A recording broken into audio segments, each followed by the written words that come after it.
Bem-vindos ao primeiro episódio do podcast Pela Tua Rica Saúde. O nosso convidado de hoje é o Ricardo Pereira, é enfermeiro, é meu amigo. Desde já agradecer, Ricardo, teres prestado o teu tempo e a tua disponibilidade para vir cá conversar comigo, partilhares a tua experiência. Agradecer também ao CAIS 643 aqui na Maia por nos ceder o espaço para podermos gravar este episódio. Ricardo, queres fazer uma pequena apresentação, dizer o teu percurso académico, profissional? Antes de mais, peço desculpa pela minha tosse, é irritativa, acho que não é Covid. Portanto, vou tentar falar contigo sem tossir uma única vez, vai ser um desafio. Tossir, não é problema. Depois tenho duas coisas a dizer. Primeiro, é um orgulho estar aqui, por uma razão muito simples, por poder participar no teu trajeto que tem sido até aqui, não só como enfermeiro, mas o teu trajeto de vida pessoal, e de chegarmos aqui a este ponto de talvez de viragem na tua vida. É um privilégio estar aqui e de ser o teu primeiro convidado, ainda que eu acho que podes trazer muita gente que pode acrescentar muito mais do que eu vou tentar não te desiludir. Okay? Muito obrigado, tenho a certeza que não vais desiludir. Vamos lá começar com uma boa conversa. Obrigado. Então, queres-te apresentar? Vou apresentar muito rapidamente. Enfermeiro especialista, enfermagem médico-cirúrgica. Ora bem, sou enfermeiro, portanto, faz agora este ano 15 anos. Tirei o curso numa faculdade privada, na CESPO, em Famalicão, Escola Superior de Saúde Val do Ave. Depois o meu trajeto tomou diversos caminhos. Fiz uma pós-graduação em enfermagem de emergência e catástrofe. Tirei também uma especialidade em enfermagem médico-cirúrgica e pronto, a nível académico fiquei por aqui. Talvez mais à frente podemos até esmiuçar as questões do porquê de eu ter ficado por aqui e não ter avançado mais. O meu trajeto profissional, trabalhei em hospitais privados, como tu sabes, foi aí que nos conhecemos já há mais de 10 anos, seguramente. E 2012, setembro de 2012, já não conto os anos. Os anos chegam a uma certa altura que já não se contam. Mas já foi há muito tempo. Já foi há muito tempo, já há mais de 10 anos, lá está. Já. E pronto, e trabalhei em hospitais, 2 hospitais públicos. Neste momento estou num hospital público. Ficava mais confortável se não mencionasse o nome. Não estás à vontade. Mas é um centro hospitalar dos maiores do país, do norte do país. Okay. Pronto, e é onde estou neste momento e é onde eu perspectivo estar nos próximos anos. Pronto, e mais breve apresentação que isto não consigo fazer. Está muito bem. Ricardo, fazer a primeira pergunta quase a jeito de... Isto vai ser uma conversa, não vai ser uma entrevista, certo? Provocação. Sim, isto é para lançar um tema. Certo. Nem é uma pergunta. Vamos lá. Lança o mote e depois as coisas... É uma pergunta para te fazer explanar e divagar aí os teus pensamentos. Se soubesses o que sabes hoje, tinhas feito a licenciatura de enfermagem? Eu faço essa pergunta, não digo todos os dias, mas diversas vezes ao longo do tempo. Eu acho que todos os enfermeiros já fizeram essa pergunta e fazem constantemente essa pergunta. Aliás, mesmo entre nós falamos constantemente de se voltássemos atrás no tempo, se as escolhas seriam as mesmas. Eu não consigo responder, porque a enfermagem, atenção, aqui um pequeno parênteses, isto é a minha visão particular das coisas. Não, e é para isso que estás aqui. Não para dar a tua visão das coisas. Não quer dizer que seja a realidade, não quer dizer que seja a verdade dos factos, é a minha visão, é a minha perspectiva. Posso dizer muitas coisas que estejam erradas, posso dizer muitas coisas que muita gente não vai concordar, mas é a minha opinião. É assim que eu vejo as coisas e não vou deixar de o dizer só porque muita gente não concorda ou até eventualmente nem corresponde à realidade. Tens todo o direito e toda a legitimidade para Aquilo que eu acho é que Tens 15 anos de enfermagem. Sim. Trabalhas há 15 anos. Sim, é isso. Há colegas que têm o dobro dos meus anos de profissão e mais. Há colegas que não têm um quarto do meu tempo. Pronto. Portanto, nestes 15 anos, aquilo que eu posso dizer, eu acho que a enfermagem foi mudando a sua forma ao longo destes anos, mas nunca esteve perfeita nem muito perto disso. E, portanto, ponderei muitas vezes mudar de profissão e não querendo fugir à pergunta, ponderei muitas vezes escolher outro caminho e, à medida que ia ponderando, ia-me sempre questionando. Esta pergunta quase introvertida, esta pergunta quase, não é introvertida, eu quero dizer. Introspectiva, exato. Se eu escolhesse outro curso, então o que é que eu faria? O que é que eu podia fazer da vida? Ora bem, eu não sei fazer outra coisa se não ser enfermeiro. Começa logo por aí.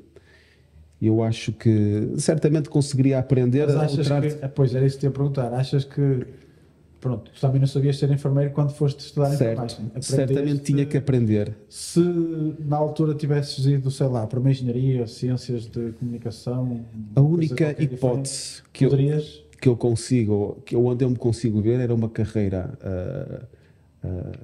na defesa militar ou na polícia, numa força de segurança. Porque acho que tem a ver com a minha personalidade, com o meu perfil, e sinceramente mudava do Ministério da Saúde para o Ministério da Defesa, que eu acho que não era uma mudança muito má, muito pelo contrário. Ainda que provavelmente era uma mudança para melhor em termos de condições. Ainda que eu acho que todos os ministérios nesta altura não estejam assim muito bem, mas de qualquer maneira, pronto, é isso. Não fugindo à tua questão, já pensei em mudar, mas dar o passo é um salto muito grande. É uma coisa que muda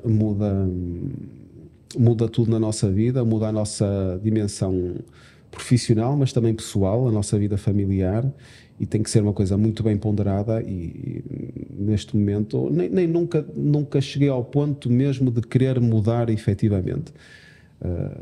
Mas sentes nessa tua opinião, a posição, o peso das responsabilidades que tens relacionado com o facto de teres um contrato de trabalho sem termo, chamado fixo, apesar que nós não somos funcionários públicos, não somos CTFP, somos CITES, que é contrato individual de trabalho, mas é o mais parecido que neste momento se consegue com o CTFP, que é contrato de trabalho de funções públicas. Mas sentes de alguma forma que isso te pesa na tomada de decisão? Essa estabilidade, essa segurança, teres o emprego para a vida?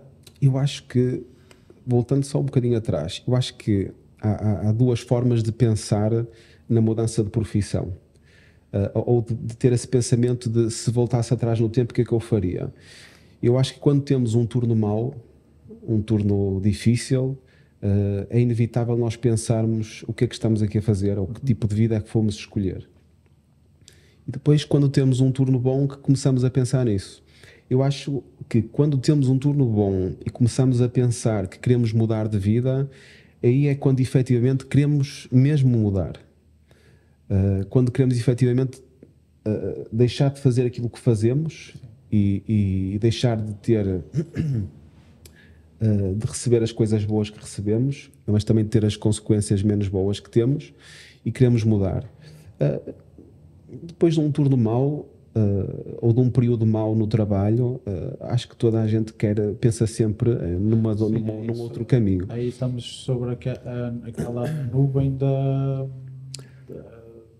do contexto. Certo, não é? O contexto foi mau naquele dia, então a tua volta às variáveis conjugaram-se para no meu caso, exatamente. No meu caso, nunca tive um turno bom e depois se chegasse a casa e pensasse, não é isto que eu quero fazer. Ok, percebo o que estás a dizer. Nunca cheguei a esse ponto. Portanto, acho que efetivamente nunca quis tomar mesmo aquela decisão. Sair da enfermagem. Ainda que eu acho que ainda é uma questão que me está, entre aspas, a atormentar, e acho que me vai atormentar sempre, entre aspas, atormentar, se realmente devia ter tomado outro caminho, mas não no sentido de arrependimento, não me arrependo nada do que fiz. A incerteza, a dúvida de se, E todas é o isso.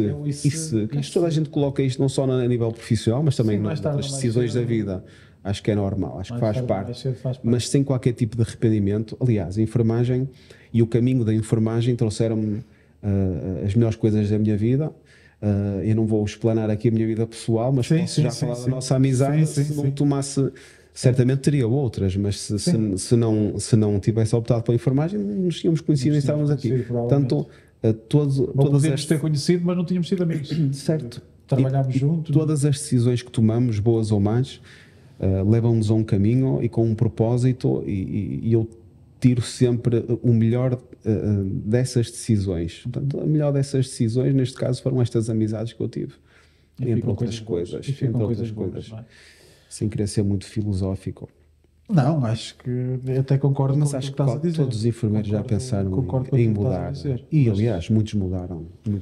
Cada vez mais enfermeiros mudam. Cada vez mais há enfermeiros que estão a sair para outras áreas. E estão a ter muito sucesso. Podemos aprofundar um bocado isso. Acho que toda a gente sabe porque é que as pessoas mudam. Sim. Isto está muito complicado. Estás satisfeito com as condições de trabalho que tens? Tu és enfermeiro especialista? Estás a exercer funções de especialista em médico-cirúrgico, no serviço cirúrgico. Portanto, tens o ordenado como tal, o ordenado base de enfermeiro especialista. Certo. Mas também não vamos resumir aqui a discussão ao salário, ao ordenado, mas no contexto geral sentes-te satisfeito com Ora bem, nós nunca, as condições de eu nunca vamos ter condições perfeitas de trabalho, nunca vamos estar totalmente satisfeitos com a nossa vida profissional. Pelo menos eu tenho já esse princípio. Obviamente que acho que precisamos e merecemos de melhores condições, porque ao termos melhores condições, consequentemente conseguimos fazer um melhor trabalho com as pessoas que precisam de nós. Eu não estou obviamente 100% satisfeito. Acho que a enfermagem, em termos de condições de trabalho, acho que evoluiu bastante em relação a 15 anos atrás, ou há 20, porque começamos a ter contacto com hospitais quando começamos a estudar. Da licenciatura, não é? Portanto, entrei na faculdade em 2003, salvo erro. Portanto, desde aí que tive contacto com hospitais e centros de saúde e todas as nossas áreas de atuação, e eu acho que houve uma melhoria de condições. Em contrapartida, acho que se perdeu e continua-se a perder muitas coisas que se tornam um desincentivo absoluto para a nossa profissão e para a nossa motivação, digamos assim. E que coisas é que achas? Se perderam? As coisas, identificar alguma coisa? Consigo. Tantas coisas que eu acho que se perderam. Eu acho que eu não quero cair aqui no erro de falar do sítio onde eu trabalho, porque todos os hospitais têm problemas enfim, e não vale a pena estar a falar disso. Toda a gente conhece os problemas da saúde, são públicos, não é? Sim. Ainda que eu acho que os hospitais são mundos à parte. Acho que só quem está num hospital, seja doente, seja profissional de saúde, é que consegue perceber o que realmente lá se passa. Quem nunca entrou num hospital, ou quem só foi lá a uma consulta ou tirar sangue, ou quem nunca entrou, não faz a mínima ideia daquilo que se faz lá, que se passa lá, daquele mundo à parte que é o hospital. E, portanto, não quero cair... Há hospitais que são autênticas cidades. Sim, são autênticas cidades, e cair no erro de estar a criticar o sítio onde eu estou, até porque eu tenho mesmo um enorme orgulho de trabalhar no sítio onde eu trabalho. Sinto mesmo orgulho. Acho que se faz lá um trabalho incrível, vanguardista, um trabalho profundamente moderno, científico, evoluído, e depois tem aquelas contrapartidas que vão de encontrar a tua pergunta, e aquilo que eu acho que se começa a perder. posso dizer uma delas, e não me referindo mais uma vez ao sítio onde eu trabalho, mas acho que é a generalidade. Sim, não, sei lá, se por eventualmente falarmos de um serviço, falarmos de um hospital, falarmos de um chefe, Certo. falarmos de um Certo. Não queria que me interpretassem mal. generalidade, A generalidade não é, que eu. não é específico do hospital onde Certo. trabalhas, é Eu acho que. quase nacional. Falamos de números, por exemplo. Os números significam pessoas, claro. Certo, certo. E eu acho que não se consegue gerir um hospital ou uma unidade hospitalar, um centro de saúde, o que quer que seja, sem falar de números. Os números existem, têm de existir. O dinheiro, falando assim de uma forma muito aberta, o dinheiro é limitado, portanto tem que ser muito bem gerido. Eu compreendo isso perfeitamente e, portanto, quando há dinheiro ou quando há pessoas, existem números inevitavelmente. Portanto, os números são pessoas. Aquilo que eu acho que começa a haver uma tendência é para as pessoas não podem ser números. Portanto, os números são pessoas, mas as pessoas não podem ser números. As pessoas têm que continuar a ser pessoas. Têm que continuar a ter um nome, têm que continuar a ter o seu problema, por isso é que lá estão no hospital, e muitas vezes nós, enfermeiros também, temos tendência a referir-nos ao doente como o da cama 7 ou da cama 12 e não ao senhor António ou à Dona Maria. Eu acho que isso se perdeu sinceramente um bocado. Acho que se começou a dar demasiada atenção aos números e muitas vezes nós, enfermeiros e outras pessoas que estão a trabalhar connosco também de outras áreas, acho que existe uma tendência para falar de números como se de números se tratassem e não de pessoas. Acaba quase por nos ser incutido pela necessidade de apresentarmos resultados. Exatamente. E eu percebo que os hospitais têm que apresentar resultados. Não se conseguem combater, por exemplo. Faz parte do processo de avaliação do hospital ter resultados positivos em termos cirúrgicos.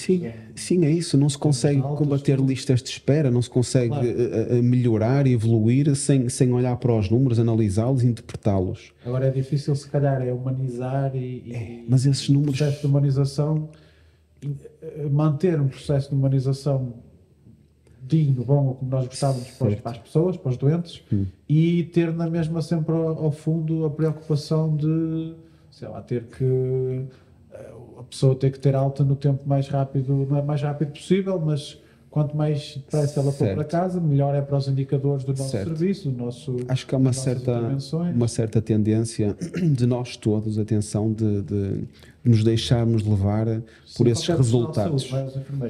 Qualquer profissional de saúde, por esses resultados e por esses números. Deixámos-nos levar e acho que isso começa, na minha opinião, a perder, e temos que ter a noção que esses números, esse número de cirurgias, esse número de altas, esse número de doentes com feridas, esses números todos que nos vêm parar, fora aqueles que não sabemos, todos esses números são pessoas, ou dizem respeito a uma pessoa. E eu acho que isso foi uma das coisas que se perderam. Sim, dois dos grandes vamos dizer, se calhar, critérios de avaliação da qualidade dos cuidados de enfermagem em Portugal, sabes, que é as quedas e as úlceras. Ou seja, tudo isso é em números. Em números de quedas por percentagem de doentes internados e em números de úlceras de pressão por percentagem de doentes internados por tempo de internamento. Certo. E no fundo acaba por se medir quase a qualidade de um serviço que está, sei lá, que é uma das áreas mínimas da atenção dos cuidados de enfermagem, as úlceras e as quedas, não se mede o resto, e duas das coisas que são tidas em grande conta para avaliar a satisfação dos doentes, tudo, é quedas e úlceras que no fundo são números. Outro exemplo, agora lembrei-me, um outro exemplo que a nossa ilustre e digníssima bastonária tem dado e que fala várias vezes é do rácio de enfermeiro doente. Muitas vezes também olhamos para o rácio como um número, não é? Um enfermeiro, um exemplo, para 5 doentes. Ou seja, obviamente tem que haver um rácio, temos que falar de números, mas os 5 doentes podem ser doentes muito fáceis de cuidar. E até relativamente tranquilos, passa a expressão, ou podem ser doentes que 1 ou 2 ou 3 enfermeiros não cheguem para prestar bons Se não cuidados. estiverem estáveis, se não tiverem. Portanto, o que eu quero dizer é que se nos cingirmos aos números, na minha opinião, eu acho apenas e exclusivamente aos números, eu acho que a qualidade em saúde fica comprometida. No entanto, Estamos a diminuir, se calhar, toda a área, toda a ciência do cuidar, do que os enfermeiros exatamente, podem fazer sem dúvida. a coisas muito pequenas. E se alguém que esteja desperto para a humanização dos hospitais e de todas as... Quando eu falo em hospitais, falo em todas Qualquer as... hospital, sim. Qualquer instituição que preste serviços de saúde. Público ou privado. Não é? Público ou Seja privado, público, não seja interessa. privado. Se alguém que esteja desperto para a humanização são os enfermeiros. E, portanto, acaba por existir um conflito de números e com os enfermeiros que portanto, diz-nos muito e toca-nos muito particularmente, porque acho que, lá está, em relação à pergunta que fizeste, o que é que se perdeu ou começa-se a perder? E eu acho que é este sentido de humanização que muitas vezes nos deixa levar, que é perdido para esta concepção dos números na saúde. Achas que ou tens alguma sugestão de outras formas, outras grandes áreas que pudessem ser usadas para avaliar a qualidade dos cuidados? Isto resolvia-se da forma mais simples possível. Era investir em saúde. Toda a gente sabe disto, não é? Os problemas resolviam-se com dinheiro. Não é? Não podemos estar aqui a teorizar ou achar que podemos fazer desta forma, podemos fazer daquela. O dinheiro é sempre aquele, correto? Podemos fazer de várias formas, mas a forma nunca vai ser perfeita, as coisas nunca vão evoluir enquanto não houver investimento em saúde. E enfermagem, eu falo da enfermagem porque é só disso que eu posso falar. Das outras áreas, aquilo que eu sei é aquilo que eu vejo, não é nada ou quase nada. Portanto, em relação à enfermagem, só se ganha em cuidados de saúde, em qualidade em saúde, se houver investimento. E neste momento não tem havido investimento nenhum, muito pelo contrário. Aquilo que eu noto, e podem dizer que tem havido muito investimento, aquilo que eu noto é que não tem havido investimento.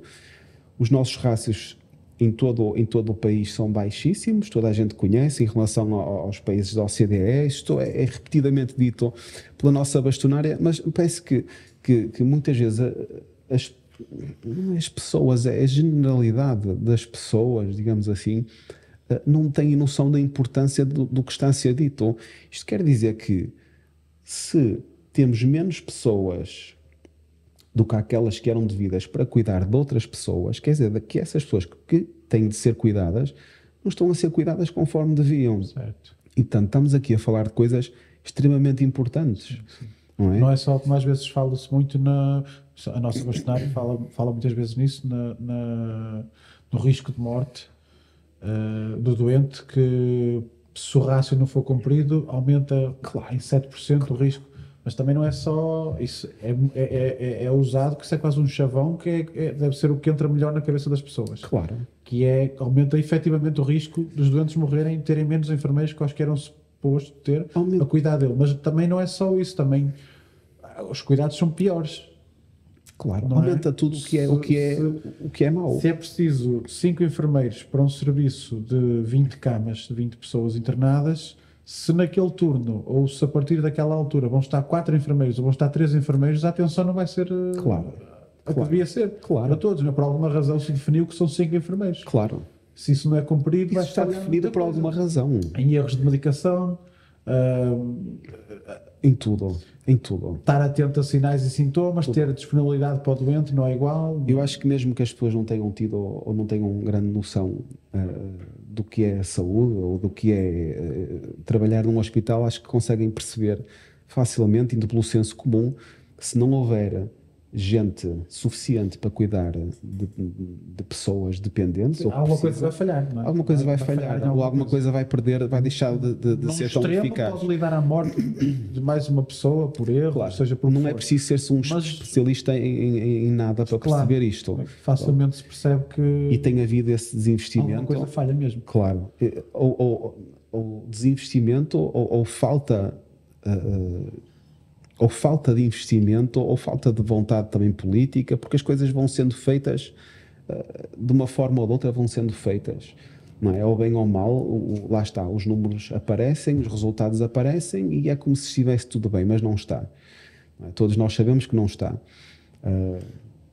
Pronto, Isto é quase uma característica, no fundo, de uma opinião que eu tenho dos enfermeiros portugueses, e também são muito procurados e requisitados no estrangeiro por causa disso, é que o enfermeiro português tipicamente resolve qualquer coisa, faz tudo, desenrasca tudo, em tempo de crise resolve qualquer coisa, e se calhar acabamos por fazer mais do que aquilo que era suposto fazermos, ou fazermos o trabalho de dois, e não se notar no final do dia que faltou uma pessoa, ou que está menos uma pessoa qualquer a devido, porque somos capazes de andar ali a correr e a fazer mais que o nosso trabalho era só para compensar a falta de outra pessoa. Quando tens um primeiro-ministro britânico que agradece publicamente ao enfermeiro português, não é? Isto, depois de ter estado internado com isto significa alguma coisa. Sim. Não é? Isto para nós é um orgulho enorme, e acho que é uma prova daquilo que nós podemos alcançar para as pessoas, daquilo que nós podemos fazer no nosso país com as pessoas. Aquilo que eu digo sempre, isto parece um chavão, mas não é. Os 3 pilares da democracia: educação, saúde e segurança. Nós estamos na saúde, nós fazemos parte deste pilar, nós somos grande parte do suporte, ou da fibra, digamos assim, deste pilar, e o que é certo é que enfim, este pilar acho que podia ser muito mais sólido e muito mais abrangente. Sim. Ter mais alcance e ser mais bem suportado. E mais alcance do que realmente está. E já agora, respondendo outra vez à tua pergunta inicial, outra das coisas que se começa a perder, ou que se perdeu, acho que foi isso que perguntaste. Sim, sim. Eu noto uma grande diferença também na motivação dos nossos colegas, de há 15 anos para agora. Uma diferença na motivação, no empenho, na dedicação, na satisfação. As coisas fazem-se, o trabalho faz-se, mas não devia ser só o trabalho faz-se e fica feito. Eu acho que nós temos que acrescentar sempre algo mais. Não é? Os cuidados de enfermagem não é só trabalho, não é? Esta vertente humana... Não é só técnica. Não é só técnica, esta vertente, este domínio humano, motivacional, isto transparece e passa para o doente. E quando executamos só a tarefa, há uma grande parte da enfermagem que fica por fazer, que é a parte humana, é aquela parte holística, digamos assim. Vê se concordas com isto. Imagina que vais, sei lá, administrar uma enoxaparina. Para quem não sabe, é uma injeção com uma agulha finíssima subcutânea que administramos na barriga. É um anticoagulante, pronto, que muitos doentes internados fazem essa medicação. E imagina que tu fazes a 2 pessoas diferentes, fazes exatamente a mesma técnica, da mesma maneira, o procedimento rigorosamente igual, a forma como fazes a prega, como picas, tudo exatamente igual, mas num dos casos, dizes boa tarde, entras, fazes o procedimento, até logo, vira as costas. E é uma forma de o fazer. Sim, está administrado. E no outro doente, exatamente com a mesma técnica, mas dizes, olá, então, está tudo bem? Como é que está? O que é que está cá hoje? Olha, está aqui com um seu filho, alguma está dúvida? Cá com alguém, sabe para que esta medicação está a doer, vai sentir uma picada pequenina, certo. Respire fundo, ok, e se calhar exatamente a mesma técnica, mas pela parte da tua abordagem e do teu comportamento e tudo, e da tua comunicação com o doente, eles vão ter experiências completamente diferentes. E isso só essa pequena mudança de comportamento, na minha opinião, pode mudar o dia do doente, pode mudar o internamento do doente e pode mesmo mudar a própria vida do doente. Sim. Eu tenho a certeza absoluta do que estou a dizer. Às vezes, eu concordo contigo. No hospital, ou um doente internado, na minha visão, está numa posição de completa vulnerabilidade. Está sempre mais Eu costumo dizer que a cama do hospital é um excelente filtro social. Na cama do hospital não existem profissões, não existem estratos sociais, não existe conta bancária, não existe rigorosamente nada. Se a pessoa tiver que usar uma fralda, usa. Se tiver que vestir uma bata do hospital, é a mesma. Que o doente que está ao lado, que é uma pessoa, sei lá, é uma outra pessoa qualquer. Sim. Portanto, não há distinção absolutamente nenhuma. E caindo entre aspas, numa cama de hospital, a cama tem esse poder mágico de filtrar tudo aquilo que não é importante. E nesse estado de vulnerabilidade, às vezes, o nosso comportamento consegue ter um impacto incrível na vida do doente, não só naquele momento, mas pode ter mesmo para o resto da vida, numa coisa super simples, não é? E às vezes nós não nos apercebemos disso, e eu próprio muitas vezes não me apercebo disso, e só depois me apercebo que podia ter feito algo mais. Isso começa-se a perder um bocado, e acho que tem muito a ver, lá está, com esta desmotivação generalizada que existe, que nos faz executar a tarefa e nos começa a fazer perder aquilo que nos é mais característico e nos é intrínseco na nossa profissão, que é a humanidade, não é? Em tudo o que fazemos, o enfermeiro tem humanidade, ou tem que ter humanidade, não é? Senão não consegue ser um bom enfermeiro. Um enfermeiro sem humanidade não é um enfermeiro. É um executor A executar técnicas de tarefas, mais nada. E é isso que nos distingue de qualquer profissão, não só na saúde, mas de qualquer profissão. É esta humanidade que nos é característica. E com a desmotivação, com esta falta de alegria no trabalho, de perspectivas de futuro, principalmente, começa-se Começa-se a perder um bocadinho. perder um bocadinho isso. E é isso que eu tenho notado em relação de há uns anos para cá.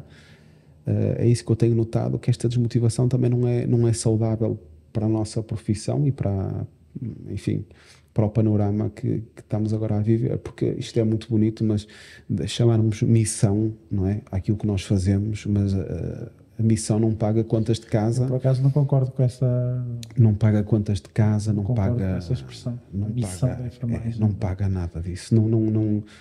O que é que nos dá a missão? Dá-nos um orgulho. Pode dar uma satisfação extra por fazeres uma coisa que te realize de outra que forma. dá. Mas isso, se Mas calhar, e o resto, não é? concordas que vai-se perdendo com o tempo, se calhar isso. Claro que vai. Tudo isto vai perdendo com o tempo. E com uma série de fatores negativos à volta das condições de trabalho, as horas de trabalho, o ambiente de trabalho, os salários, Claro. sobe tudo, os preços de tudo, os valores dos ordenados não sobem, tudo isso conjuga-se para E atenção. negativizar a nossa mente Sim. e para se perder. Quer dizer, na linha final, quem, entre aspas, paga é o doente, Claro. que está internado, que não tem culpa nenhuma da sociedade, da envolvência geral, política, económica, tudo que temos, e acaba por pagar porque se calhar não vai ter o sorriso de quem está a Certo. tratar e não vai ter Claro. aquela pessoa afável que, se estivesse completamente bem disposta, satisfeita, motivada para o trabalho, e encarar Absolutamente. ir levar um comprimido, levar um copo com comprimido de medicação, pode ser só para usar um copo e até logo, pronto, Sim. é isto que é para tomar, ou pode ser um pretexto para meteres conversa com o doente e para saber se está tudo bem, se alguém o visitou, se não visitou, se tem dores, se não tem, se precisa Sem de alguma dúvida. coisa, se E está até triste. descobrir coisas importantes que até Certo, que ajudem na prestação de cuidados tenham passado futura, completamente despercebidas. exatamente. Mas agora perdi-me um bocado do que ia dizer.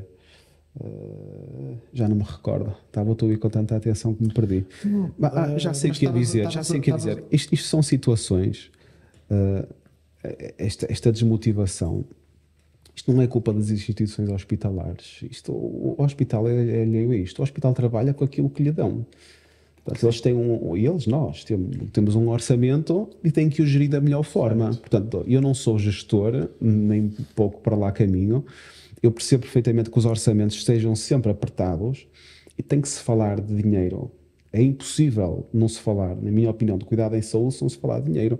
Tu só consegues qualidade em saúde se tiveres um bom orçamento. Certo. Não, senão nem há materiais. Não Os é? materiais são caros. Um bom não há orçamento. Luz, água, Obviamente, medicação. podes ter, nós podemos tudo custa estar dinheiro. muito motivados, mas ao fim de um certo tempo, se não formos motivados, se não nos Se não motivarem e formos, estimularem, também compensados, não é? Se não formos obviamente. compensados por isso, também. Eu acho que são situações alheias aos hospitais. Acho que isto tem a ver com Achas que é uma coisa mais acima? acho que é governativa. Nível mais superior Claro que é político. governativa. É governativa.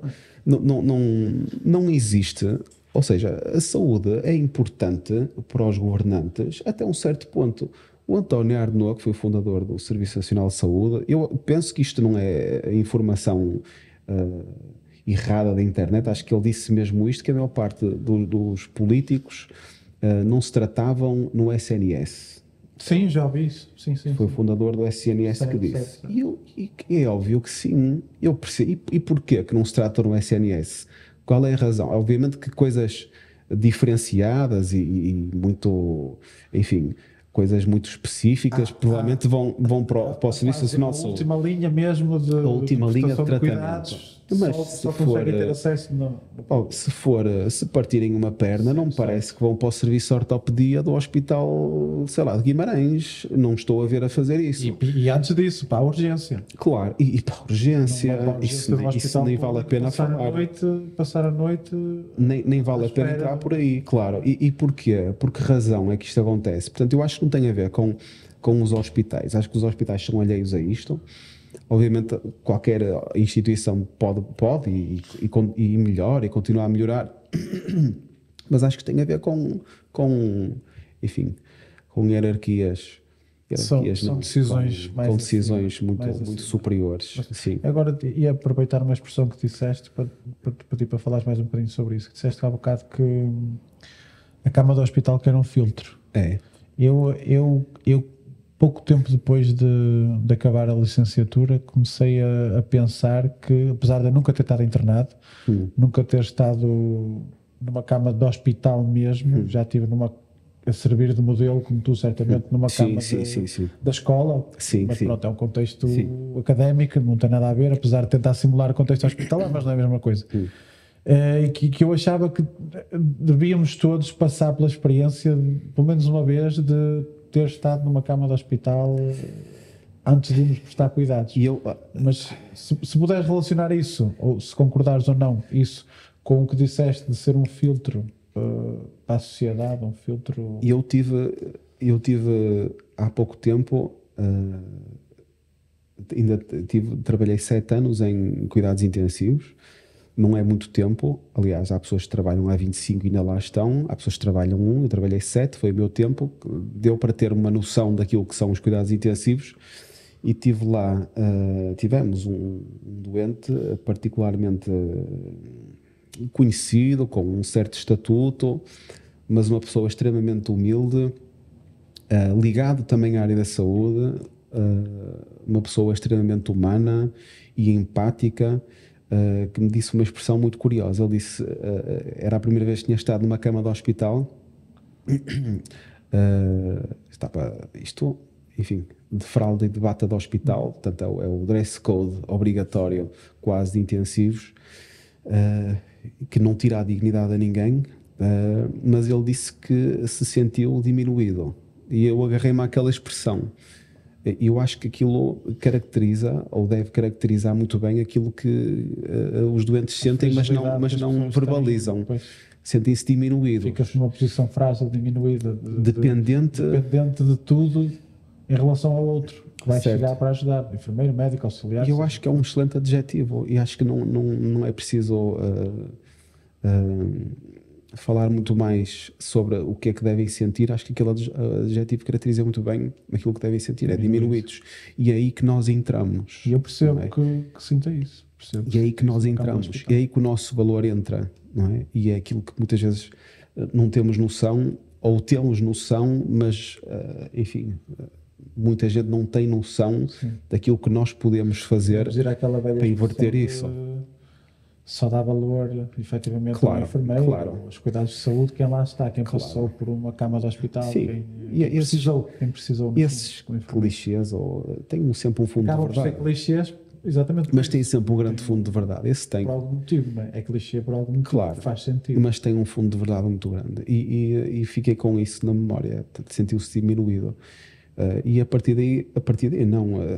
Ou seja, se nós pensarmos naquela pessoa que se está a sentir diminuída, eu acho que nós, na nossa esfera de competências, eu acho que nós conseguimos fazer muita coisa para o bem daquele doente que não está escrita em nenhum livro, nem em nenhuma evidência científica, mas que nós sentimos. Se calhar está muito além de executar um procedimento Muito técnico. além da técnica. No fundo, se calhar, estamos a falar de empatia.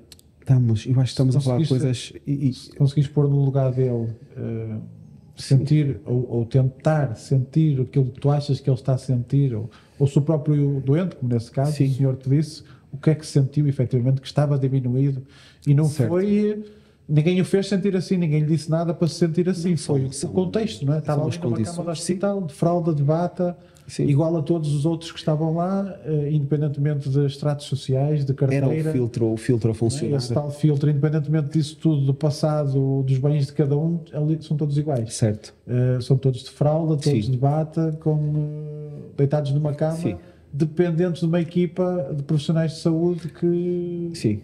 E muitas pode vezes, decidir a vida ou não deles. claro. Não é? E temos tendência, eu acho, com esta carga e pressão enorme, desculpa, que estamos sujeitos no dia a dia, temos tendência a esquecermos um bocado disso. Sim. Que ali está uma pessoa com emoções, com medos, com receios, com dúvidas, com angústias, não é? Mas estou sempre a usar a palavra tendencionalmente, mas eu acho que é a palavra que mais se adequa. Temos tendência a esquecermos disso. E fico um bocado triste com isso, porque não era suposto isto acontecer, não é? Não foi aquilo que aprendemos e que nos ensinaram e que nós tentamos ensinar aos enfermeiros que estão agora a começar a estudar, ou seja, não é isso que fazemos. Nós trabalhamos muito essa parte humana, parte emocional, toda. Já ouviste falar de certeza de inteligência emocional? Já, Claro que já. Achas que havia benefícios para os enfermeiros? Ou melhor, havia benefícios para os enfermeiros também, porque se calhar eram capazes de gerir as suas próprias emoções de uma maneira diferente. Mas para o doente, para a prestação de cuidados, para tudo, se calhar havia algum benefício durante a licenciatura. Claro. Ter-se uma atenção há muito a melhorar. relativamente a isso. Não é? Há muito a melhorar. Há muito a melhorar na inteligência emocional.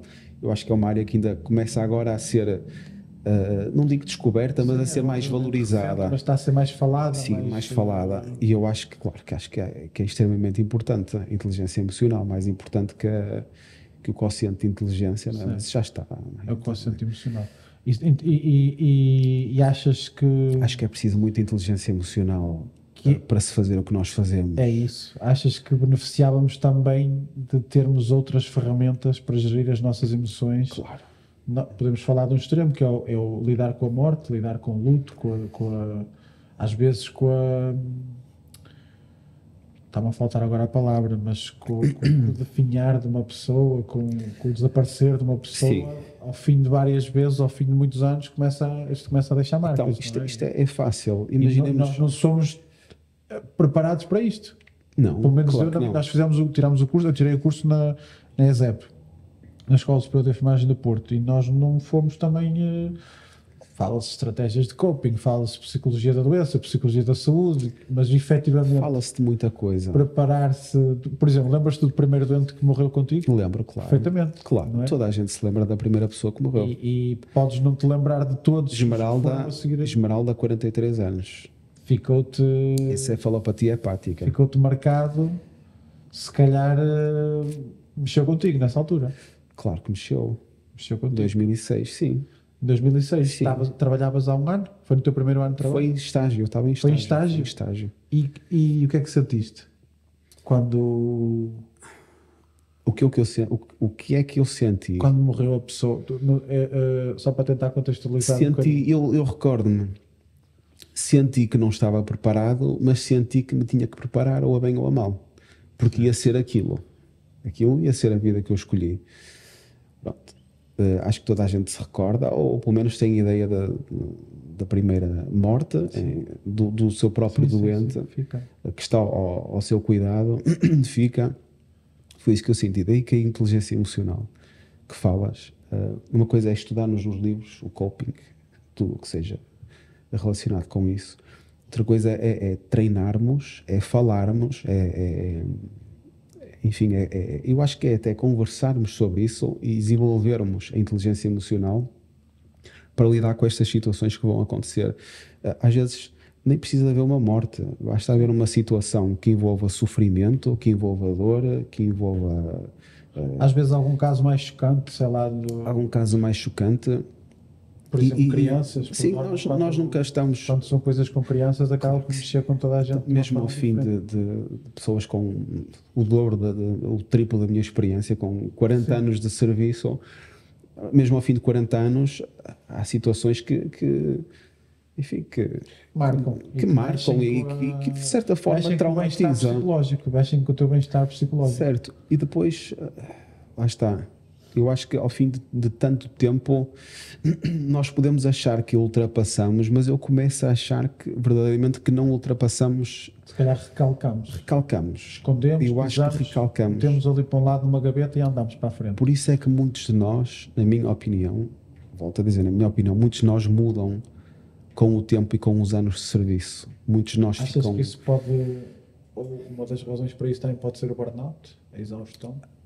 Acho que sim. Não só física, porque nós, eu pelo menos falo por mim, mas o desgaste, a exaustão física já não é igual para mim fazer uma noite como era quando comecei a trabalhar. É muito diferente. É muito mais complicado, é muito mais pesado agora, não é? Também sentes isso também. Claro. Mas a nível emocional e a nível de desgaste, a parte psicológica, vamos ficando cada vez mais, ou é cada vez mais difícil avançar de grau. Sim, lá está. Ou temos uma grande capacidade de lidar com as situações. Já temos uma boa bagagem. Sim, de ultrapassá-las, lá está. E temos uma inteligência emocional que nos permite ultrapassar, ou de certa forma, saber lidar melhor com essas situações. Sim. E seguir em frente. Ou então nós vamos estar condenados à depressão. Sim, à depressão, ou entrar num estado em que já não vamos ficar completamente diferentes do enfermeiro que éramos quando começamos. Acho que há muita gente que está completamente diferente de quando começou. Acho que há muita gente, eu conheço, tenho a certeza absoluta que enfim, que passou por várias situações que se foram acumulando ao longo do tempo e que isso mudou completamente. Eu não digo marcas, a personalidade, mas mudou completamente a forma de estar e de ver as coisas e da relação com os colegas e com os doentes. Mudou para pior. Enfim, acho que isso marca e traumatiza. Eu tento ultrapassar isso de certa forma, tento utilizar um coping confrontativo e olhar para as coisas como elas são. Ok, morreu, ok, está a sofrer, faz parte, estamos a fazer o melhor, mas de facto, quer dizer, isto é muito fácil falar, mas isto, eu costumo, geralmente, só aqui muito rápido, na altura eu consigo racionalizar tudo. Na altura que estou a trabalhar, racionalizar a dor, o sofrimento, a morte, o que quer que seja, e tentar ser o mais mecânico, entre aspas, possível. Mas depois, quando se sai do hospital e se entra no carro e se liga à música, as coisas começam Aí é que começas a processar tudo com calma. Sim, começam a vir ao de cima. Aí entra o processamento emocional. O que eu acho que é bom. Porque é sinal que... Começas a fazer a catarse. Começamos a reconhecê-las, começamos a identificar as emoções. Eu acho que isso é bom. É meio caminho andado para as resolver. O problema é aqueles que não fazem e deixam com eles e não falam. E vão acumulando ao longo. Existe uma... Portugal não, mas existe uma possível solução, ou pelo menos uma ajuda nesse aspecto, que é a supervisão clínica e a enfermagem. A supervisão é mais do que... Se calhar o nome não foi muito feliz.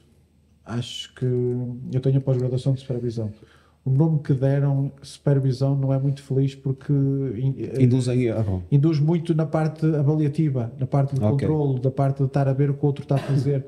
E não, o supervisor clínico, se formos ao core mesmo, à raiz de como foi pensado o supervisor clínico, é quase um psicólogo, se bem que não tenha formação em psicologia, mas acaba por ser um bocadinho próximo de um psicólogo dos enfermeiros. Ok. Ser mais do que guiar. O supervisor clínico pode orientar a prática, pode guiar, pode controlar, pode fazer normas, pode fazer várias coisas, mas uma das competências é dar suporte e apoio emocional. Se uma equipa tivesse um supervisor clínico, que em alguns países existe isso, cá em Portugal não existe, mas temos formação em supervisão clínica. Mas se uma equipa, vamos a um extremo, se calhar cuidados paliativos, que lidam muito mais com a morte e com a dor dos outros do que qualquer outra área da enfermagem. Inclusivamente, agora acho que já não, mas antigamente tinham mais tempo de férias, Sim. como os da psiquiatria, não era? Tinham mais tempo de férias e tinham ordenado Penso que sim. um suplemento, Penso que sim. uma coisa. Eu sou a favor disso Ou também. trabalhavam menos horas ao final da semana, Certo. porque efetivamente era um trabalho de desgaste sentido. maior. Faz Mas, entretanto, isso também se perdeu e agora Ora, aí está. estamos todos no mesmo patamar. Podemos acrescentar para aquilo que estamos a dizer, mais uma coisa que se perdeu. Perdeu-se e que se calhar fazia sentido, não como vai passear mais uma. Não, mas a pessoa efetivamente lida com a dor, lida com a morte mais do que os outros, tem um desgaste no trabalho superior a outro posto qualquer, de um enfermeiro, e precisa de mais tempo para se repor em casa. Precisa de trabalhar menos. O balanço entre o tempo de trabalho e o tempo fora do trabalho precisa de ser mais tempo fora para se repor, para pensar no que aconteceu. Mas também já estou agora aqui a fugir um bocadinho do que queria dizer. Mas faz sentido. O supervisor clínico, se a figura do supervisor clínico não a figura do supervisor que temos hoje, os hospitais têm supervisores da medicina, supervisores da cirurgia, mas pronto, não é supervisor clínico, isto é um supervisor de cuidados hierárquico. E é um cargo de administração, quase, que alguns até fazem parte dos conselhos de administração. Mas se houvesse uma figura por equipa, já nem digo se calhar pode haver um psicólogo, mas pode haver também um enfermeiro que tenha alguma formação sobre, que esteja mais desperto para saber, para estar atento aos comportamentos, às necessidades, aos problemas, às emoções da equipa em que ele está inserido. Que é um enfermeiro que trabalha num serviço, mas que tem também função de estar atento às dificuldades das pessoas, possam elas ser do trabalho ou de fora do trabalho, porque um problema familiar traz-nos implicações na nossa... Isso só aumentava a qualidade dos cuidados, mais nada. Não era? Aumentava a qualidade dos cuidados. Sim, e a dificuldade se calhar iria implicar muita coisa em termos financeiros, iria implicar formação, se bem que já há muitos enfermeiros com formação. Daí aquilo que eu disse no início, investimento, nada se faz sem dinheiro, acabou. Vamos voltar ao que tinhas dito inicialmente, que é um problema de quase financeiro. Não há... Ou era ter mais uma pessoa, ou era ter tempo de uma pessoa, em vez de estar nos cuidados, estava para falar. Claro. Imagina no teu serviço teres um enfermeiro já com alguma experiência, com algum reconhecimento também por parte da equipa, que vocês sabem que podem, tive um doente que, sei lá, que me bateu, um doente que mexeu comigo, era uma criança, um doente que faleceu, tem uma paragem cardiorrespiratória quando eu não estava a contar e eu tive que reanimar e tudo aquilo mexeu comigo. Podemos falar um bocadinho sobre isso? Podemos... e o enfermeiro tinha, por exemplo, um gabinete de formação para isso. Isso fazia toda a diferença e muitas vezes podia fazer diferença ao ponto de o enfermeiro não ficar uns dias em casa e continuar a trabalhar. Exatamente. Se formos olhar à parte financeira, claro, a questão é, depois podemos ir a esse assunto, até gostava de ver a tua opinião sobre isso, mas vamos falar disso mais daqui a um bocadinho. Mas se olhares para o lucro, ou se quem gere olhar para as coisas no lucro imediato, claro, o O que interessa é não ter aquele enfermeiro ali a supervisionar, a ajudar os outros, é uma despesa extra. Agora, se olhares A médio e uma longo perspectiva prazo. de médio e longo prazo, em que se calhar o enfermeiro vai ter uma depressão, vai tomar medicação, vai estar de baixa em casa, não vai estar no seu melhor a prestar cuidados durante um mês ou 2 ou o que seja, se calhar fica mais, se formos ao duro Sim. de falar de dinheiro, vai custar mais dinheiro ao hospital, ao ministério, a quem for, ter enfermeiros de baixa em casa, deprimidos, isso tudo, do que ter ali uma pessoa que podia evitar, Mas isso. primeiro, para provar isso, para fazer um estudo que mostrasse evidência científica com dados alguém tinha, entre aspas, que se chatear. Sim. E não ganharia nada com isso, em chatear-se, entre aspas.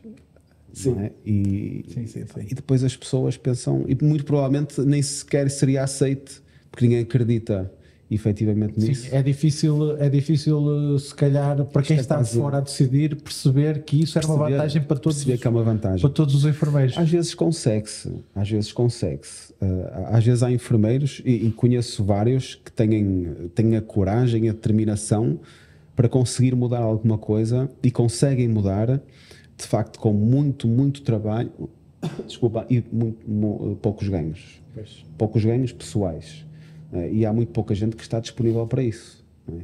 Mas eu conheço alguns em vários domínios do hospital e da enfermagem que conseguem trazer alguma mudança.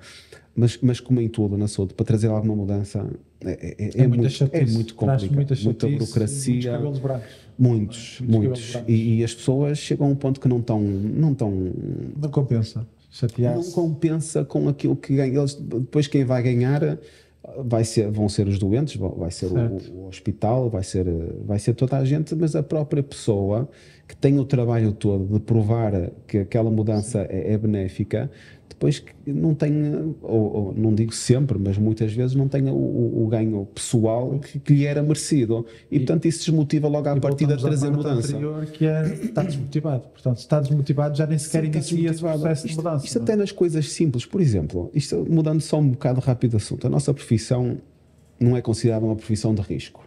Sim. Sem desprimor para os motoristas de matérias perigosas, certo, que são uma profissão de risco, sim, e têm todo o mérito de o ser e são extremamente importantes. A nossa profissão, assim muito rapidamente, não é considerada uma profissão de risco. Existe o risco biológico. Nós estamos em contacto com substâncias perigosas, bactérias, tudo o que seja, enfim, infecções hospitalares, Covid, não é preciso ir mais longe. Agora, COVID, toda a gente percebe o que é Covid.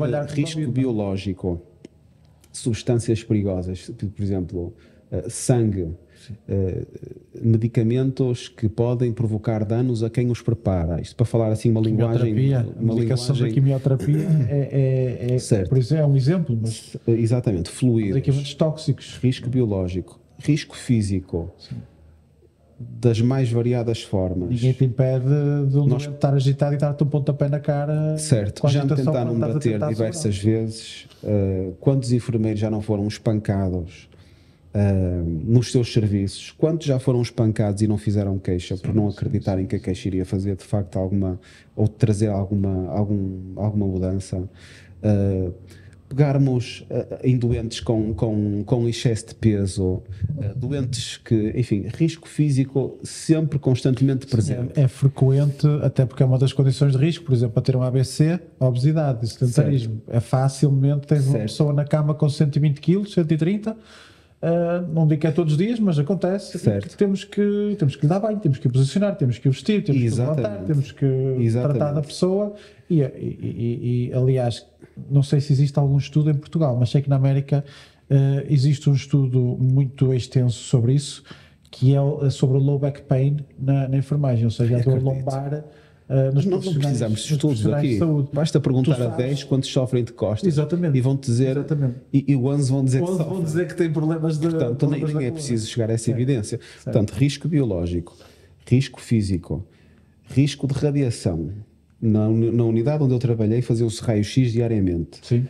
Dizem assim, e é o que dizem os especialistas, que se estivermos afastados 2 metros, salvo eu, que não há risco. Quer dizer, às vezes, muitas vezes faziam raio-x que nem davam por mim e eu fui submetido a Estavas lá essas na mesma radiações. sala, pois. Não só as radiações de Nem era raio-x, possível pôr aquelas proteções de chumbo. certo, Nada. mas todo o tipo de radiações que existe num E hospital. mesmo no bloco, qualquer tenho a tua área é mais cirúrgica, a tua especialidade é mais cirúrgica, se calhar tens melhor noção disso do que eu, mas qualquer prótese que se coloque Tem que fazer metálica, raio-x. Sim. há raio-x, Existem a ver se está no sítio. proteções, existe isso tudo. Mas Existe um risco. a proteção, agora uma parte, nunca vai à cabeça. Não, A claro que proteção não. é pescoço Sim. e órgãos principais, por causa da tiroide, mas nunca vês ninguém com Exatamente. um capacete efetivamente de chumbo ou alguma Certo. coisa para se proteger daquilo. E eu não quero, enfim, não sou especialista também Sim, sim, em sim. radiações, Mas é uma preocupação que tens. mas eu Mas é tenho uma a certeza preocupação que existe o risco de radiação, Sim. porque existe radiação E hospitalar. agora só uma história rápida à parte. Por exemplo, no IPO, que é um sítio, é um centro hospitalar que faz muita ressonância magnética, muitas tomografias, os PETs, aqueles exames assim mais complicados. Há problemas, às vezes, nos carros estacionados perto do IPO, que os comandos Certo, não abrem, funciona. as chaves não Certo, abrem, certo. por uma questão de interferência das frequências das radiações Certo. que andam ali no Acredito. ar. Os próprios mecânicos daquela zona já estão Sim. despertos para isso, Certo. que é normal o carro à beira no trabalho não dá, a chave, o comando não abre o carro e depois Certo. em casa funciona. E é por causa das radiações que andam ali naquela zona. Portanto, Sim, isso é um facto. só para comprovar que aqui existe o risco de radiação. que estávamos a falar. Portanto, resumindo, físico, biológico, risco de radiação e o risco psicológico também. Então, quer dizer, uma colega nossa ou um colega nosso toda a gente tem o risco psicológico, mas eu acho, muito honestamente, que uns mais que outros, não é? Então, um colega que trabalha numa oncologia pediátrica, não é? Ou nos paliativos, ou numa urgência, ou numa unidade de cuidados intensivos, que são extremamente desgastantes, tem um risco psicológico de desgaste psicológico e de desenvolver alguma patologia Sim, a longo prazo. a longo prazo, a médio e longo prazo, enorme. Portanto, o risco psicológico é enorme, é presente. Portanto, estes 4 riscos que são para mim, são factuais, existem e não nos é reconhecido. Eu já nem digo, não tem a ver com o subsídio de risco. Sim. Eu não gosto de estar a pedir, não é? Não era um valor que ia pôr Não é isso, mas é o com isso. reconhecimento, não é? O reconhecimento, às vezes o reconhecimento, eu gosto de receber um bom ordenado e trabalho para ganhar dinheiro. Mas não vais às E adoro o compras, que faço. não vais às compras e pagas com Não vou com reconhecimento, mas o reconhecimento traz-me outras coisas, traz-me uma motivação para trabalhar, não é? Traz-me um outro estado de espírito, não é? Traz-me, desculpa, enfim. Podemos ir ao extremo e dizer que se calhar acordas de manhã para ir trabalhar com uma vontade diferente. Claro. Ou acordarias para ir trabalhar e com outra disposição se te sentisse mais reconhecido. Obviamente. Também não é gratificado, não é? Que, sim. Que os doentes estivessem sempre a dizer obrigado e que uma palmadinha nas costas e vocês são muito bons e são os maiores. Não somos como os outros. Somos trabalhadores como os outros. Agora, que efetivamente, os enfermeiros não ficavam satisfeitos por se retirar o subsídio de risco a outra profissão qualquer. Não, claro, nada disso. Nós achamos é que devíamos ter também direito a esse subsídio, ou a reforma antecipada, ou redução de horas, certo. Ou saber que efetivamente as entidades têm esse carinho por nós. Claro. Não sei, tu achas que as instituições têm carinho para os profissionais de saúde? E eu vou ser muito honesto. As instituições são pessoas, não é? São feitas por pessoas. São as pessoas que as fazem. Portanto, eu não posso olhar para a instituição onde eu trabalho como um elemento só, não é? Aquilo é composto por vários elementos, trabalho diretamente com alguns, indiretamente com outros. Portanto, eu não consigo falar da instituição e como se fosse um elemento só, como é que ela reage, como é que ela não reage. É feito por pessoas e há pessoas que sim, há outras pessoas que não. Basicamente, há pessoas que nos reconhecem e que lutam por nós e que nem precisavam de lutar, mas que lutam por nós, por melhores condições, tentam nos motivar, e há outras que simplesmente, enfim, têm outras preocupações que não os censuro, mas é o que é. Mas lá está, só para terminar, este reconhecimento da profissão de risco, isto de não sermos considerada, a enfermagem não ser considerada uma profissão de risco, eu acho que isto reflete um bocadinho aquilo que o estado da arte da enfermagem no nosso país. Percebes? Portanto, e daí isto vai tudo de encontro umas coisas às outras que estivemos a falar. E no fundo, tudo acaba por conspirar para termos uma perspectiva um bocadinho negativa.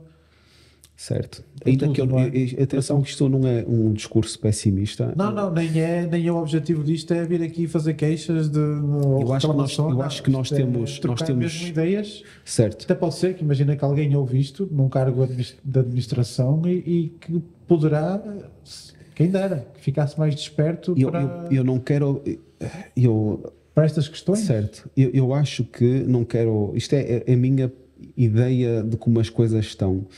Mas eu acho que, muito provavelmente, em 10 enfermeiros está um número relacionado com a minha perspectiva das coisas. Com quem tu vais falando e contactando. Acho que em 10 enfermeiros, 8 não estão motivados. 8 não estão motivados. Um está motivado e outro mais ou menos. Está ali no meio termo. Mas se calhar pensas como eu também. O que custa, o que dói é que podiam estar. E quando eu digo motivados... Sim. Quando eu digo motivados... Não é que não façam um bom trabalho. Eu acho que fazemos um excelente trabalho, apesar disso, não? Com aquilo que temos e com aquilo que nos dão. Detesto o discurso de vitimização. Detesto esse discurso de que as coisas estão más e que não há nada a fazer. Não, há muito a fazer que depende de nós, exclusivamente de nós. E acho que tem sido feito um excelente trabalho. Nós temos evoluído muito como profissão, temos trazido coisas à saúde incríveis, muito honestamente incríveis. Acho que conseguimos já mostrar o nosso potencial. Acho que a pandemia trouxe coisas boas. Mesmo nas situações más, não é? Nos períodos maus, conseguimos recolher as coisas boas. A pandemia trouxe um reconhecimento, até um reconhecimento de nós próprios, do que somos capazes de fazer, não só da opinião pública, que vale o que vale, mas de nós próprios e daquilo do quanto somos importantes. Quase satisfação pessoal. Não é? Sim, e do quanto é importante a nossa profissão e o nosso trabalho, aquilo que conseguimos fazer das nossas capacidades. Eu acho que a enfermagem está a evoluir bastante, mas de facto temos que lutar lutar e enfim, temos que ultrapassar muitos obstáculos que nos têm sido impostos, muitas vezes propositadamente, outras vezes não. É como as coisas estão, não há muito a falar acerca disso, mas eu sinceramente eu tenho esperança para o futuro. Embora não estou aqui com um entusiasmo brutal para os próximos 10, 20 anos. Acho que as coisas não vão sair muito deste registro, mas acho que muito paulatinamente acho que vão evoluindo. Muito paulatinamente mesmo. Muito paulatinamente. Mas eu tenho que ter esperança. Se eu não tiver esperança, o que é que eu estou aqui? Quer dizer, não consigo trabalhar, fazer por fazer. Não faz sentido. Tenho que pensar que as coisas vão ser melhores. O horizonte tens de ter sempre alguma coisa, tens de ter sempre alguma melhoria nas tuas condições de trabalho, na tua vida. Senão não faz sentido. Não consigo. É isso. Ok, então já que falamos na pandemia, nessa, se calhar, maneira diferente que trouxe para as pessoas olharem para os profissionais de saúde, não só os enfermeiros, mas para todos, de maneira diferente, começaram a ver, se calhar, a dar outra importância que antes nunca tinham precisado, nunca tinham dado. Como é que tu viveste a pandemia? Trabalhar? A pandemia, primeiro vivi de duas formas. Primeiro, de uma forma pessoal, não é? E depois de uma forma profissional. Portanto, isto afetou-nos, a nós, enfermeiros, particularmente, afetou-nos a nossa vida pessoal, mas depois também afetou a nossa vida profissional. Sim. De forma drástica. Eu vou falar da minha vida profissional. Eu, na altura, estava numa unidade de cuidados intensivos e fui, juntamente com outros colegas, também dessa unidade onde eu trabalhar, prestar Foram destacados para ir para Fomos outro serviço, não é? destacados para outro serviço. Mobilizados. Era essa a palavra. Mobilizados para um serviço exclusivamente para doentes críticos com Covid. Certo. Fomos integrados numa equipa que não conhecíamos ninguém, com um método de trabalho diferente. Rotinas diferentes. Tudo diferente, diferentes. apesar de se enquadrarem nos doentes críticos. Pronto, e uma equipa, e já agora deixamos dizer que encontrei uma equipa de enfermagem incrível, muito bem organizada, extremamente competente, com uma dedicação aos doentes que Tiras o chapéu. que tiro-lhes o chapéu. E fomos integrar essa equipa e pronto, passámos lá. Portanto, a pandemia começou em março de 2020, foi precisamente quando nós fomos para lá. Portanto, fomos mesmo no início da pandemia e ficámos lá cerca de 3 meses. Portanto, aquele trimestre crítico, quando o Covid era ainda muito pouco conhecido, em todas as suas vertentes, era muito pouco conhecido. E pronto, fui integrado para uma unidade de cuidados intensivos exclusivamente do Covid. E foi assim que eu vivi isso. Agora, em termos práticos, e agora falando muito rápido de como é que eu passei esses 3 meses, foram 3 meses muito duros para nós, enfermeiros, para toda a equipa multidisciplinar, auxiliares, médicos. Diz. Chegaste a estar naqueles horários em espelho, trabalhar 12 horas, descansar 12 horas, trabalhar 12 horas, descansar 12 horas, ficar em casa? Olha, posso dizer que eu não me recordo do horário que fiz. Okay. Recordo-me que trabalhei imenso. Recordo-me que em 3 meses perdi 6 quilos. Não sei como. Okay. Houve colegas que tiveram que ficar de baixa depois desses 3 meses. Houve colegas que ficaram completamente saturados, mas não só naquela unidade de cuidados intensivos, em todo o hospital, mesmo nos internamentos, houve uma sobrecarga brutal, porque mudou dinâmicas, mudou a carga de trabalho aumentou exponencialmente. Portanto, a minha experiência foi essa, foi muito trabalho, no início alguma desorganização, porque o hospital recebeu uma avalanche de doentes da noite para o dia, e acho que houve ali um plano organizacional incrível. Acho que vai servir de estudo daqui, ou seja, muito ao longo dos anos vai servir de estudo para várias áreas, certo. Ao desconhecido, não é? Ao desconhecido. O que era o Covid quando cá chegou? Exatamente, recordo-me que estava com medo, porque sabíamos o que era o Covid, mas sabíamos pouco. Estava com medo, o vírus estava a matar, tanto novos como jovens, estava a matar, estava a colocar em estado crítico muita gente. Aliás, temos uma amiga em comum que na altura, penso que com 27 anos, possivelmente irei entrar em contacto com ela para vir cá, se ela quiser. Certo, uma amiga nossa, na altura de 27 anos, salvo erro, entrou lá na unidade onde eu estava. Esteve em ECMO, aquela máquina que faz a circulação extracorporal, entubada, em estado crítico. Portanto, isso, quer dizer, fez-nos ficar com medo, com receio, mas depois, por outro lado, também eu acreditava que aquelas pessoas com quem eu estava a trabalhar, nomeadamente a parte tem que se dizer, a parte médica e que estudava o vírus e que controlava do controle de infecção, eu acho que eles estiveram muito bem, os nossos colegas, e conseguiram estabelecer um plano que me deu segurança para trabalhar, Para terminar esta fase, esta conversa, deste tema, aliás, foi extremamente cansativo, num ambiente diferente, em que praticamente não tivemos integração nenhuma. Foi muito desafiante. Foi uma coisa abrupta. Não gostaria de repetir, sinceramente, apesar de ter tirado lá coisas boas e muitas lições, e conheci gente muito profissional e muito competente. Deu-me esperança na saúde, e deu-me, sinceramente, um orgulho enorme nos enfermeiros. nos enfermeiros, e nós, enfermeiros portugueses, na classe, um orgulho enorme de todos os profissionais, todos, desde a senhora da limpeza, que também tinha um papel muito importante, até ao diretor clínico, a toda a gente, mas lá está, particularmente os enfermeiros, porque houve ali um espírito de sacrifício, de entrega, sem vaidades. Assistimos aí a algumas vaidades, infelizmente, mas ali daquele grupo, sem vaidades, simplesmente é isto que nos calhou, vamos executar da melhor maneira que sabemos e da forma mais competente e humilde, e fica resolvido. E assim foi. Portanto, foi assim que eu passei a pandemia, muito discretamente, mas custou um bocadinho. Boas, coisas más, mas foi custou um bocadinho em todo o hospital, intensivos.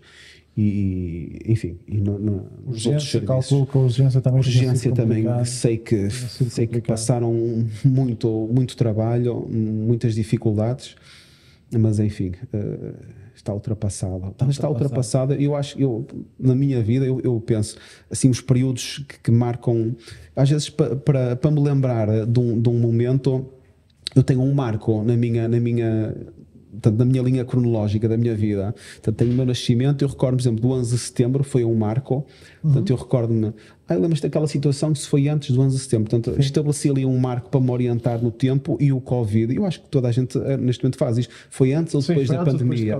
O Covid estabeleceu-se ali um marco que mexeu com toda a gente. Mudou bem ou mal, e connosco particularmente, e comigo, sinceramente, a nível pessoal e profissional, foi muito, muito desgastante. É essa a palavra que mais caracteriza, é desgastante. Sem queixumes. Sim.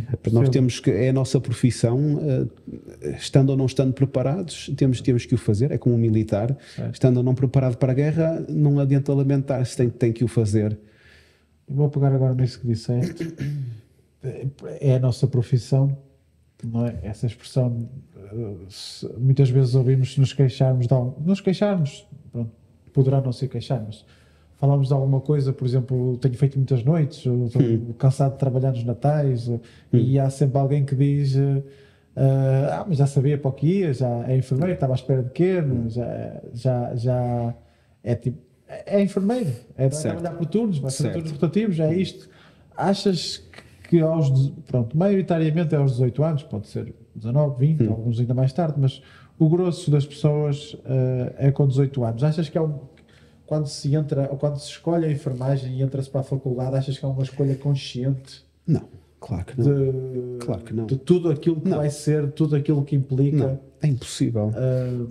Acho que ninguém sabe muito bem quando se escolhe uma profissão, o que é exatamente essa profissão. Tanto que muita gente muda de curso ou desiste quando está a tirar a licenciatura. Muita gente desiste no primeiro estágio. Quando no primeiro estágio. Tem o contacto. Quando tem que fazer a primeira avaliação, desiste. Com uma fralda suja, seja com o que for, assim mais complicado. O primeiro vómito em jato, desiste, abandona. Mudam de curso. Existe.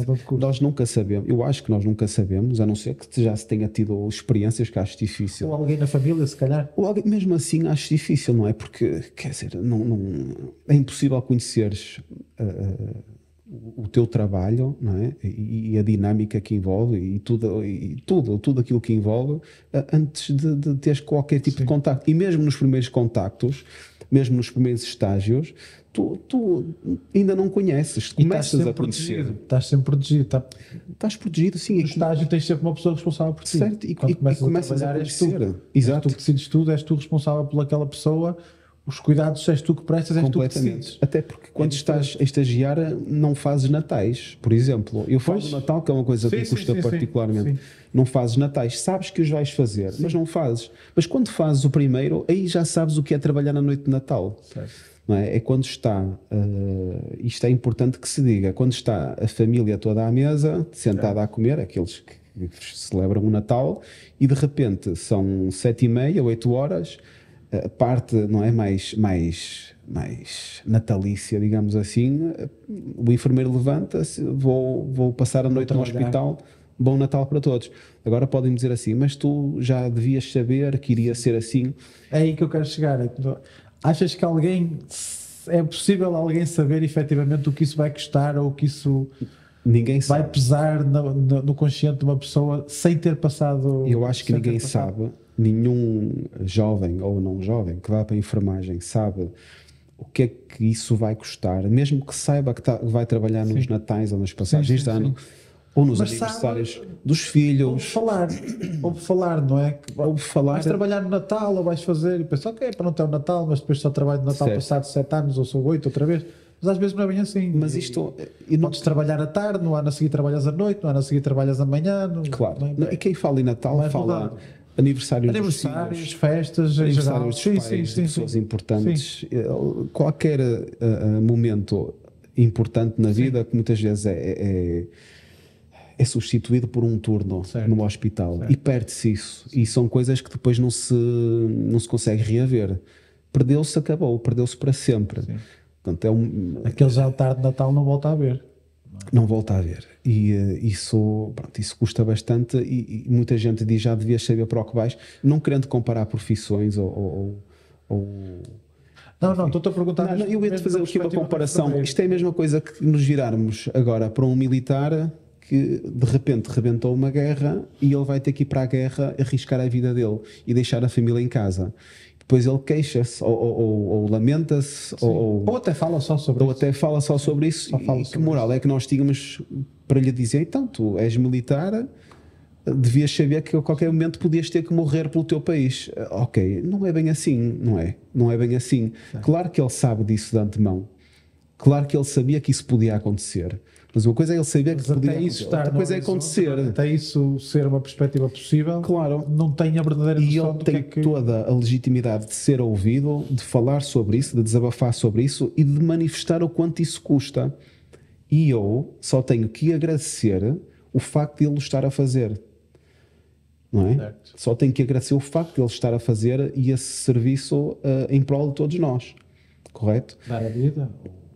É a mesma coisa que não me estou a pôr aqui num patamar de militar, nem de herói, nem de salvador da pátria, mas é a mesma coisa que com enfermagem, não é? Ou com enfermagem, falo em enfermagem ou qualquer outra profissão que faça noites de Natal, como polícias, bombeiros, forças de segurança. Há muitas outras profissões que o fazem em prol de que outros tenham um Natal mais tranquilo e em paz. Certo. Mas Sim, o país não para. o país não a para. ser- E a ser essas Natal, pessoas não é? que fazem Natal têm que ser valorizadas, têm que ser reconhecidas e o trabalho delas tem que ser reconhecido. Esse argumento que muitas vezes ouvimos, infelizmente, de que já devias saber que irias fazer noites de Natal, nem dá para sequer debater ou tentar explicar, porque é um argumento tão parvo que não passa-me completamente ao lado. Mas o que é que estavas à espera? Já sabias que... Quando Eu não quero ser considerado. Quando escolheste tipo enfermeiro, já sabias que ia ser assim. Sim, mas teste que ser ou quase que pedir o reconhecimento não se pede, Sim. não é? Ou se é dado ou se não é dado, não tenho que estar a pedinchar o que Mas quer que quando seja. não tens, sentes a falta, não é? Sim, mas quando não tenho nenhum reconhecimento, eu fico triste porque sei que essa pessoa, enfim, se calhar para o ano vai estar numa cama de hospital e vai querer um simples copo de água e vai tocar a campainha e vai-lhe aparecer um enfermeiro que deixou a família para lhe dar. É um simples copo de água, mas para quem está cheio de sede, Sim. é muito. Para quem não tem, não é nada, mas para quem está cheio de sede, E não consegue é tudo. beber sozinho? É E não tudo. consegue beber sozinho? não é? Portanto, o não haver reconhecimento, ou seja, eu não quero reconhecimento, mas também não quero essa crítica, não é, barata de já devias saber para o que é que ias, portanto é a tua obrigação fazer os natais. Eu sei que é, mas não é preciso me ser dito dessa forma. Acho que é uma indelicadeza e uma falta de bom senso e de cidadania até incrível. Mas passa-me completamente ao lado. Já estamos habituados a lidar com Sim. a crítica, não é? Infelizmente isso acaba por fazer parte. Mas isso é uma pequena parte, Sim. eu acho, da sociedade. Acho que a grande maioria das pessoas acho que valoriza bastante a nossa profissão e é bom saber disso. Não nos deve levar, pelo menos a mim não me leva ao ego Não, de não, forma não. alguma. Sim. Eu Mas- tenho mas- o dever que tenho de cumprir da forma mais ficas contente. humilde e competente Mas possível. ficas contente Claro de que saber sabe que as bem, pessoas sabe bem. têm outra consideração. Sim, é como um professor que no final do ano tem uma prenda do aluno. Exatamente. Não é? Ele não tem que lhe dar Sente nenhuma alguma prenda, Sim, nem mas- que eu elogiar. mas tem a mas gratificação sabe bem, e sabe não é? bem. Sabe bem. E, agora, por falar em gratificação, Qual é que é a tua opinião sobre as greves? Olha, As greves dos enfermeiros. Outro dia apareceu, houve uma greve qualquer. Costumas fazer greve? Eu respondo a isso. E apareceu uma sindicalista de um dos maiores sindicatos de enfermagem, lá no serviço onde eu trabalho, a falar sobre a greve e a apelar à greve, a incentivar-nos a fazer greve e porquê de se fazer greve. E depois depois comecei, até tinha algum tempo e comecei a debater com ela algumas coisas. Ela não gostou muito, mas eu tive que dizer o que senti. Eu nunca fui sindicalizado. Acho que os sindicatos têm um papel extremamente importante na nossa classe, na nossa profissão. Acho que muitas das conquistas, obviamente, foram graças a eles. Portanto, eles são aquele meio, um dos meios de comunicação entre nós e o governo e a nossa tutela. São mediadores da negociação entre São mediadores e têm um papel importantíssimo. importantíssimo. Consultar a mim ou a ti sobre as condições Certo. de trabalho, salários, horas, o que for. E temos que reconhecer o valor deles. Nem a ordem dos enfermeiros tem papel de Completamente. negociar condições de trabalho. É o sindicato Sim, mesmo. completamente. Sim. Temos que reconhecer o valor deles. No entanto, ela disse-me, os enfermeiros disse-me que os enfermeiros tinham que estar unidos, tinham que pôr as divergências de parte e unirem-se, tornarem-se numa classe coesa, que aí teriam muita mais força para lutarem. E eu respondi-lhe, quantos sindicatos é que há neste momento de enfermeiros? Que eu já lhes perdi a conta. Eu nem sei quantos são, não sei também. Já lhes perdi a conta. São todos importantes, mas já lhes perdi a conta. Então, se estão a pedir a nossa coesão, porquê que eles não começam por dar o exemplo? Porquê que não se sentam à mesa? Porquê que não ultrapassam essas divergências que ela nos pediu para ultrapassar? Sim. À porta fechada, que isto também é um ponto importante, à porta fechada, nunca trazer as coisas para fora dessa porta, dessa sala de reuniões. Estás a falar das redes sociais, das coisas. O que quer que seja, não é? À porta fechada e ultrapassam as divergências. É óbvio que ninguém vai ficar 100% satisfeito, mas as negociações são mesmo assim. Tu É um jogo de ganhas cedências e e tu conquistas, perdes, mas aquilo que todos ganham, que é a união de todos, aquela famosa, desculpa, a união faz a força, é exatamente isso. Sim. Deviam se unir, deviam ultrapassar essas divergências. Não digo tornarem-se um sindicato só, se bem que era uma coisa que eu gostava, era que houvesse um ou dois no máximo sindicatos. Pronto, mas pelos vistos ela disse que ela, e nós sabemos que isso não é possível, não é viável, mas o que é certo é que antes de pedirem a união dos enfermeiros, eles próprios deviam se unir. E eu vejo esta força, esta luta sindical muito diluída, não é? E estando diluída, perde força, perde o apoio dos enfermeiros, os próprios enfermeiros, e perde, quer dizer, A própria liderança está dividida. perde eficácia na dividida. luta, a liderança está dividida, percebes? E portanto, quando me perguntas se eu fiz greve, eu já fiz muitas greves, outras não fiz. Outras não fiz. Se achar por bem fazer, faço, sem problema nenhum. Se achar, e vou ser muito sincero, que é mais uma greve de um sindicato, e se eu achar que nada vai trazer e que nenhum esforço foi feito para se juntarem outros sindicatos essa mesma greve, essa mesma luta, eu não faço. Não é? Portanto, eu estou pronto para lutar, mas quer dizer, mas tem que haver aqui, eu acho, uma estratégia de união maior. Tem que se ultrapassar por outra, tem que se priorizar os interesses da enfermagem, se calhar em prol dos interesses sindicais, que não venham dizer que não existem, porque para mim, na minha opinião, existem. E, portanto, por uma causa maior, que é a nossa profissão. E quando eu vir isso, realmente, eu faço todas as greves e até me sindicalizo. Até lá, acho que os sindicatos também têm muito que trabalhar, não só de fora, caminho para fazer, não só de dentro para fora, mas de fora para dentro. Muito honestamente. Mesmo entre as entidades sindicais todas. Claro. Tem que haver uma união maior.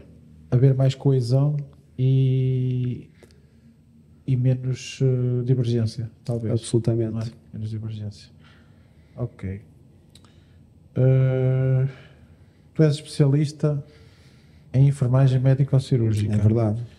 E eu ia-te pedir... quase, explica-me como se eu fosse muito burro. O que é um enfermeiro especialista em enfermagem médico-cirúrgica? O que é que, na tua opinião, assim, de uma forma muito leve... De uma forma muito leve e sem grandes linguagens técnicas, porque acho que Eu tinha muito gosto que muitas pessoas que não fossem da área da saúde nos estivessem a ouvir, como eu gosto de ouvir pessoas de outras áreas, de outros domínios falarem. Um enfermeiro especialista em enfermagem médico-cirúrgica é um enfermeiro com conhecimentos diferenciados, teóricos e práticos. Não só ao nível de investigação, tem a capacidade de produzir conhecimento, de fazer investigação e, consequentemente, de prestar cuidados diferenciados aos doentes. Portanto, existem os enfermeiros generalistas, existem os enfermeiros especialistas. Depois existem várias especialidades, como as especialidades médicas, existem especialidades de enfermagem, que agora até se... Pois, se te ia perguntar, a tua especialidade foi antes da ramificação da médico-cirúrgica. Exatamente, agora a médico-cirúrgica ramificou-se, ou seja, dividiu-se noutras especialidades. Paliativa, doente crítico e doente crónico. Enfermagem paliativa, honestamente não sei. Eu acho que doente crítico sei que existe. Também é uma coisa recente e não é confesso que não é um assunto que eu domino, mas tenho ideia de doente crítico, doente crónico. Certo, existem outras especialidades que subdividiu-se ou dividiu-se. Enfermagem médico-cirúrgica. A saúde familiar também se dividiu. Na minha opinião era demasiado abrangente. A especialidade e os moldes da especialidade. Também para mim não são os mais favoráveis, ou não eram os mais favoráveis, mas foi o que foi. Gostei muito de fazer a especialidade, aprendi bastante. Eu acho que o mais importante que os enfermeiros, ou pelo menos não é que os enfermeiros retiram o que disse, que eu retirei da especialidade foi a investigação, o saber fazer a investigação, o saber procurar conhecimento, a evidência científica e a melhor evidência científica. Eu acho que isso é extremamente importante para evoluir a nossa profissão, para produzir conhecimento e evoluir. Sim, porque a enfermagem, efetivamente, das ciências da biologia, é uma profissão científica. É uma ciência recente. É uma ciência recente, é uma disciplina recente, com um conhecimento próprio recente que tem muito para crescer em inúmeras vertentes. E o facto de sabermos produzir esse conhecimento que eu falo, acho que é o motor para esta evolução. Que era o que não acontecia antes, que é serem os próprios enfermeiros a produzirem conhecimento científico para a enfermagem e não outros. É impossível dissociar na prática, eu acho. Ou não ou seja, em quase toda a prática é muito difícil dissociar a enfermagem da medicina, ponto. É difícil, porque nós trabalhamos em conjunto constantemente. Certo. Claro que numa consulta médica não existe a enfermagem, como numa consulta de enfermagem não existe a consulta médica. Mas existirá sempre este cruzar da nossa esfera de competências. Mas, de facto, a enfermagem, como se dissociou-se mais da disciplina da medicina, tornou-se uma disciplina própria muito independente e eu acho, com uma evolução enorme nos últimos anos, sem dúvida. Se calhar, quando se separou um bocadinho mais da parte da medicina, começou por ser uma enfermagem muito centrada no modelo biomédico, se calhar, de cuidados. Sim, e agora cada vez mais acho que sim. Já não há tanto essa visão biomédica e há mesmo enfermagem da enfermagem. Da enfermagem, sim, que é bom. Que é bom para toda a gente e para todas as profissões. Acho que sim. Agora, pronto, só para terminar, uma última...